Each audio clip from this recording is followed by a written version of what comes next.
అదృష్టం, ఆనందం పోటీపడేలా అంతులో లేదు అనుకున్నదాన్ని అంతకుమించి అందించింది కరీంనగర్ డాక్టర్ పద్మజ సంతాన సాఫల్య కేంద్రం. మాది రాజమండ్రి దగ్గర అండి, కడియం అండి. నాకు 45 సంవత్సరాలండి నా వయసు అండి. అయితేనండి నేను ఎన్నో మందులు వాడాను కానీ నాకు పిల్లలు పుట్టలేదండి. డాక్టర్ పద్మజ గారిని నేను ఫోన్ చేసండి నాకు పిల్లలు కావాలనండి. నేను అక్కడికి వెళ్తేనండి ఫస్ట్లోనేనండి నేను పెద్దగా చేయనండి. నాకు దేవతలాగండి ఆవిడ అన్నీ చూసండి నన్ను చాలా బాగా చూసారండి. ఎన్నో హాస్పిటల్కి వెళ్ళినా సరే అండి నాకు కన్ఫర్మ్ అవ్వలేదండి. ఆవిడకి చాలా రుణపడిపోయి ఉన్నామండి. దేవత అండి. వేరే హాస్పిటల్లో కూడా నాకు డెలివరీ చేస్తానన్నా కానీ నాకు ఇష్టం లేదండి.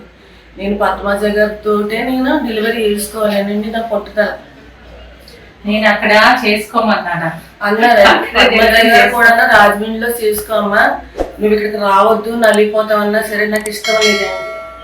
ఇష్టం లేకపోయినా సరే నేను మేడం గారి ద్వారానే నేను డెలివరీ చేసుకోవాలని నేను పట్టుదలగా వచ్చానండి. ట్రిప్లెట్ అయినా మనం సేఫ్ గా 9 months వరకు అయితే వచ్చాము.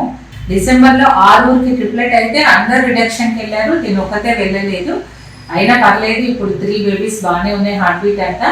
రేపు డెలివరీకి చేయాలి. రేపు డెలివరీ చేసుకుంటున్నాం. సేఫ్గా అయితే ఇప్పటి వరకు వచ్చాము. కంగ్రాచులేషన్స్. సరే మీ మాట నేను ఏది కాదండి.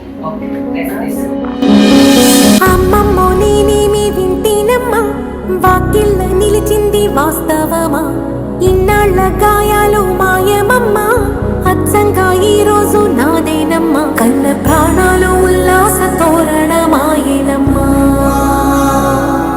కంటి చెమ్మల్లోనూ నేడు సంతోష ఛాయలమ్మా. Conceived treatment in Vanilla Hospital and got triplets. The mother and father parents are very happy and doctor is happy with the babies. Thank you. నమ్మలేని కలలు నిలిచే కనుల ముందే ఈ నిజము చూసి కాలం ఇప్పుడు కదలను అంది. ఒక్క సంతానమైనా కలుగదా అని 2 దశాబ్దాలుగా నిరీక్షించిన వీరికి 3 పిల్లలు ట్రిప్లెట్స్ నిచ్చి ఇన్నాళ్లు కన్న కలల్ని కళ్ల ముందు నిలిపింది కరీంనగర్ డాక్టర్ పద్మజ సంతాన సాఫల్య కేంద్రం.